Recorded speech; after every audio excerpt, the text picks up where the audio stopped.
행복을 찾아서라는 제목으로 말씀을 전하겠습니다. 여러분, 요즘 행복하십니까?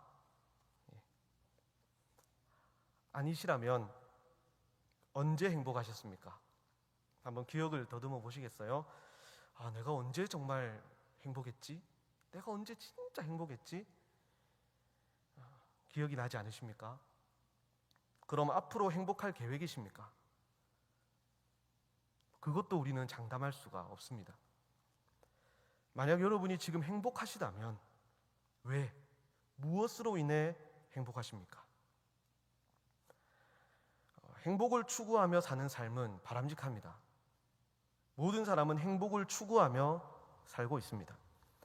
어떤 사람은 행복을 위해서 음식을 먹고요. 또 어떤 사람은 행복을 위해서 음식을 굶습니다. 어떤 사람은 행복을 위해서 취직을 하고요. 또 다른 사람은 행복을 위해서 퇴직을 합니다. 또 어떤 사람은 행복을 위해서 결혼을 하고요. 또 다른 사람은 행복을 위해서 이혼을 합니다. 우리가 아침 저녁으로 요리를 하고 자녀를 학교에 보내고 공부를 하고 일터에서 일하는 삶의 매 순간이 행복을 위한 것이라고 해도 틀린 말이 아닐 것입니다. 저마다의 방식은 다르지만 이들은 모두 행복이라는 동기를 가지고 살아갑니다.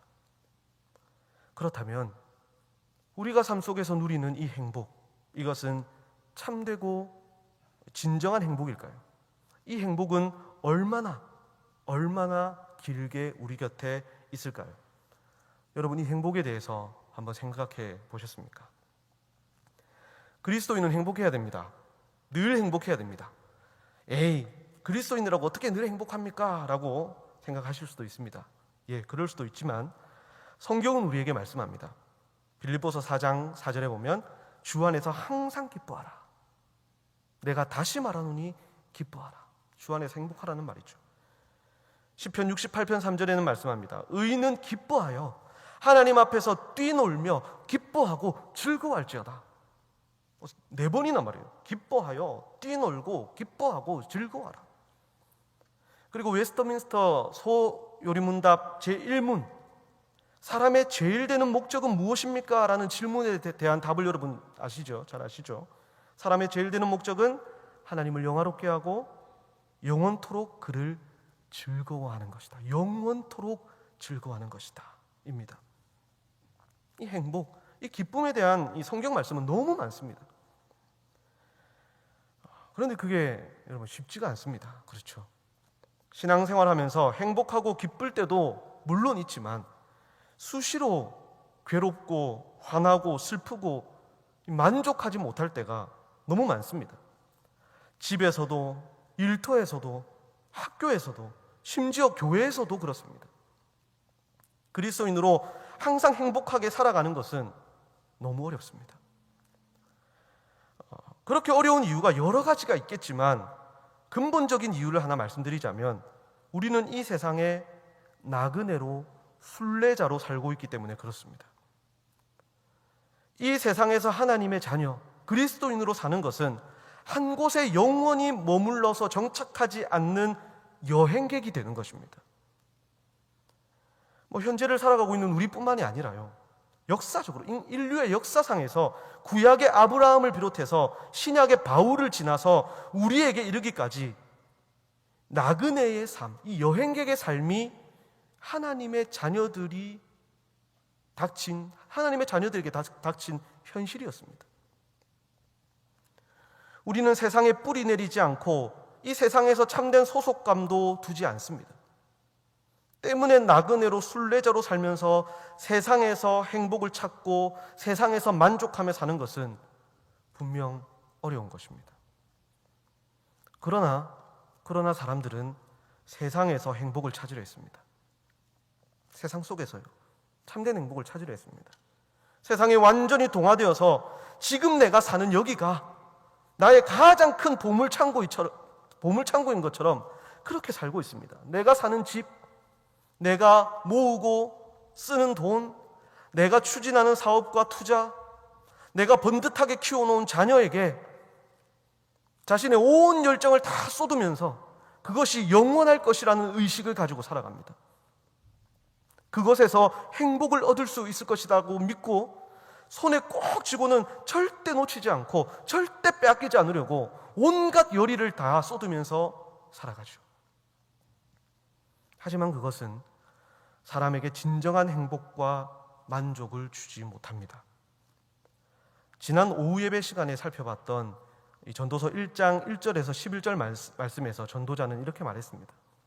사람은 결국 죽는다. 죽음 앞에 인생은 너무 짧고 도무지 내 뜻대로 되지 않는다.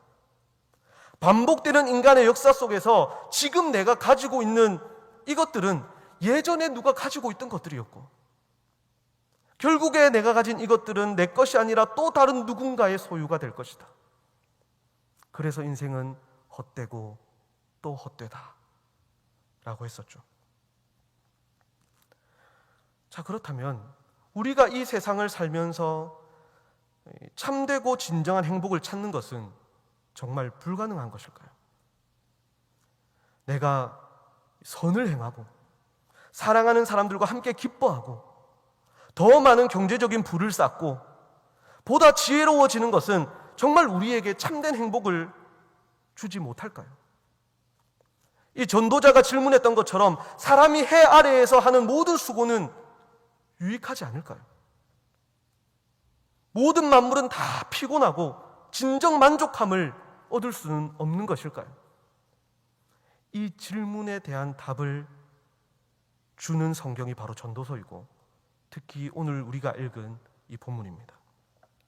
전도자는 인생은 헛되고 헛되다라는 결론에서 멈추지 않았습니다. 참된 행복과 만족에 대한 해답을 얻으려고 더욱 노력했습니다.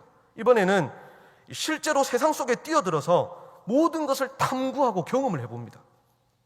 분명 이 세상 어딘가에 사람에게 행복과 만족을 주는 무엇인가가 분명 있을 거야 라고 그렇게 다짐하면서 말이죠. 자, 그럼 전도자가 행복을 찾아서 떠났던 그 여정 속으로 함께 들어가 보겠습니다. 그는 먼저 세상의 모든 지혜를 탐구해 보기로 했습니다. 세상에 있는 모든 지혜를 내가 한번 탐구해 보리라. 13절에서 1장 13절에서 18절이 그 탐구 보고서입니다. 전도자는 지식과 지혜가 있는 곳이면 어디든 찾아가서 연구를 했습니다. 모든 지혜자에게서 배웠습니다. 그리고 그들이 내는 시험도 다 통과했습니다. 해 아래에서 행하는 사람의 모든 일들을 이해하기 위해서 철학을 공부했고요. 인생이란 무엇인가? 행복이란 무엇인가? 사람이란 무엇인가? 철학을 공부했고요. 지식과 지혜의 이 선함을 이해하기 위해서 그 반대되는 것, 오늘 성경에서는 미친 것들이다라고 표현이 되어 있거든요. 미친 것들과 미련한 것들에 대해서도 그 반대되는 것에 대해서도 열심히 공부했습니다. 세상 모든 것을 공부하고 탐구했습니다. 결국 그는 예루살렘에 있던 모든 사람들보다 더 지식이 많고 지혜로운 사람이 되었습니다.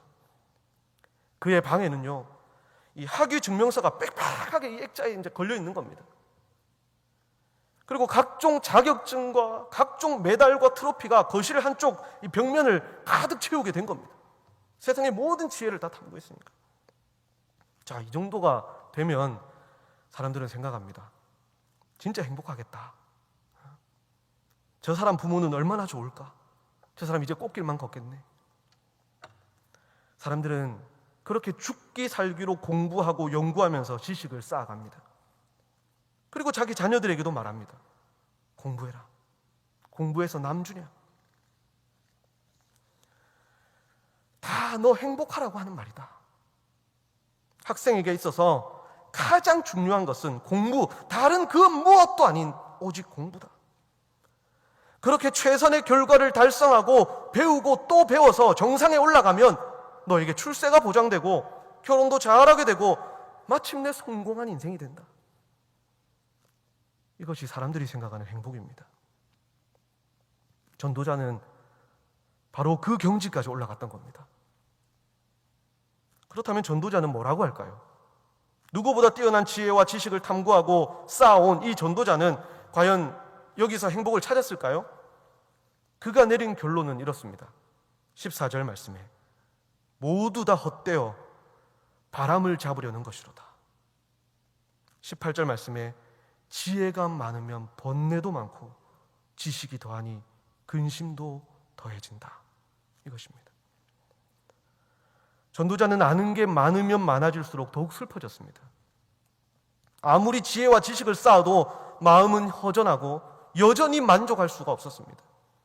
행복하지 않았습니다. 분명 행복할 줄 알았는데 말이죠. 지식과 지혜는 행복을 가져다 주지 못했습니다. 그래서 전도자는 이 지식의 창고에서 빠져나왔습니다. 거기서 빠져나와서 또 다른 길을 찾아 나섭니다. 이번에 그는 인생을 마음껏 즐겨보기로 했습니다. 마음껏 즐겨보기로 했어요. 웃음이 있고 쾌락이 있고 육신의 즐거움을 줄 수 있는 그런 것들을 찾아서 마음껏 누려보기로 했습니다.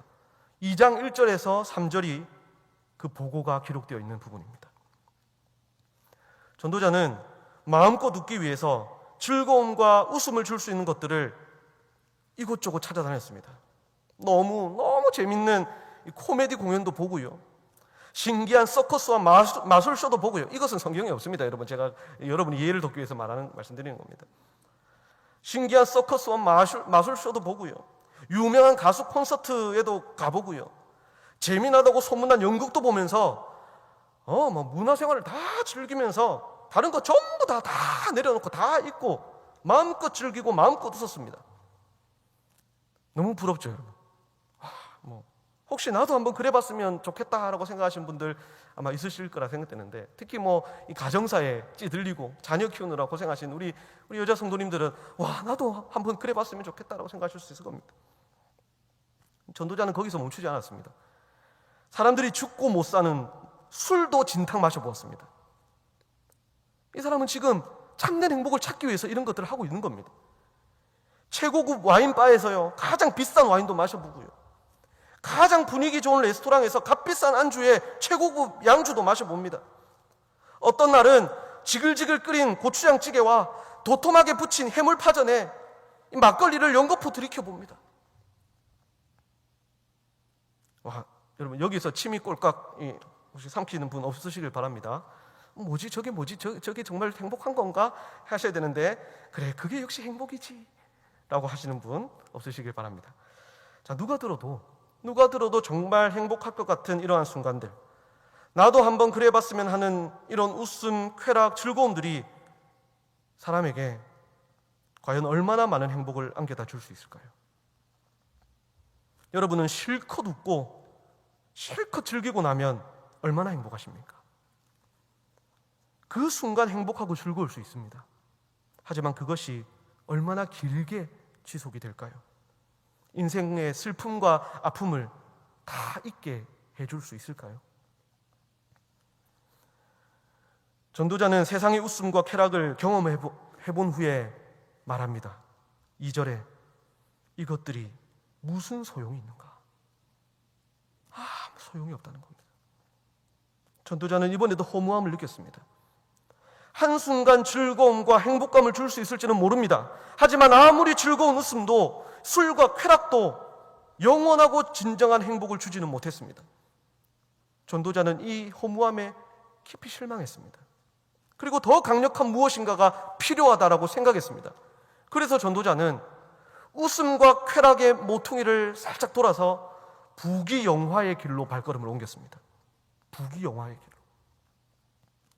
세상에서 사람들이 가장 좋아하는 돈과 명예와 권세를 얻어보기로 결심했습니다. 일, 경영, 큰 사업, 목표 달성, 그로 인해서 얻는 부와 명예를 내가 다 가진다면, 다 이룬다면 거기에 진정한 행복이 있지 않을까. 그는 마음속 깊이 생각했습니다. 2장 4절부터 이제 그 보고가 기록이 됩니다. 전도자는 그 누구보다 열심히 일하고 부지런히 재산을 모았습니다. 자신의 경력과 자신의 위치를 차근차근 쌓아 올라갔습니다. 으리으리한 집과 건물을 지어서 이 건축 분야의 최고가 되었고요. 대규모의 포도원과 농장, 과수원을 만들고 또 소와 양떼를 기르는 대규모 목장도 만들어서 운영하면서 농축산 분야에서도 최고의 사업가가 되었습니다. 자신의 수목과 또 가축을 기르기 위해서 인공 연못들을 파서 만들 만큼 부동산도 넘쳐났습니다. 점점 돈이 모이고 모여서 은, 금과 각종 보물이 넘쳐나게 되고 그것을 쌓아둘 정도로 따로 쌓아둘 정도가 되었어요. 돈과 명예를 얻게 되니까 이 세상에 절세 미녀들이 모여들기 시작합니다. 그는 처첩을 많이 두게 되었습니다. 그리고 그 엄청난 재산을 관리하기 위해서 노비들을 대거 사들였습니다. 지금 이 성경에 다 기록되어 있는 내용들입니다. 그는 예루살렘에 있었던 모든 사람, 과거와 현재를 통틀어서 그 누구보다 가장 성공한 사업가가 되었고 최고의 부자가 되었습니다. 이렇게 남부럽지 않은 부귀영화를 누린 전도자는 한마디 더 거듭니다. 9절에 보시면 나 이렇게 다 가졌는데 나 지혜도 여전히 가지고 있다라고 말을 합니다. 지혜와 부귀영화를 지금 다 가진 겁니다. 와, 여러분 정말 짱이죠. 예. 어떻게 이럴 수 있을까요? 사람들이 바라고 원하는 거 전부 다 가졌습니다. 여러분 어떠세요? 이 전도자처럼 이 정도 가질 수 있다면 너무너무 행복할 것 같지 않으십니까?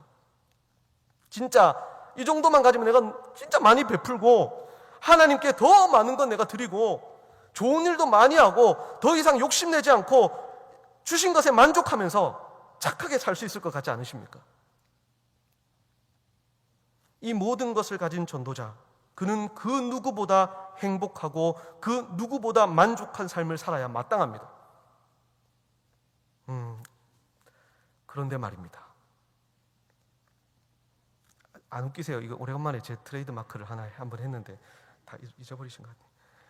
그런데 말입니다. 전도자는 또 이렇게 말합니다. 11절 말씀을 여러분 한번 보십시오. 11절 말씀. 그 후에 내가 생각해 본즉 내 손으로 한 모든 일과 내가 수고한 모든 것이 다 헛되어 바람을 잡는 것이며 해 아래에서 무익한 것이로다. 인생의 모든 일을 탐구하고 경험해 본 그가 발견한 사실은 인간이 세상에서 성취하는 모든 지혜와 즐거움과 또 그것들이 주는 행복은 영원하지 않다. 일시적이다. 그 행복이란 헛된 것이고 금방 사라지는 수증기와 같은 것이다. 바로 그것이었습니다. 너무 허무합니다. 세상 그 어디에도 그가 찾는 진정한 행복은 없었습니다. 그가 이렇게 결론을 내릴 수밖에 없었던 이유는 모든 인간에게 숙명적으로 주어진 죽음 때문이었습니다. 이 죽음이라는 부인할 수 없는 현실은 전도자가 이룬 인생의 모든 성취를 바라보는 관점을 완전히 바꾸었습니다. 1장에서 그가 했던 고뇌들 있죠. 그가 내린 결론으로 다시 돌아갔습니다. 12절부터 전도자는 그 이야기를 다시 하고 있습니다.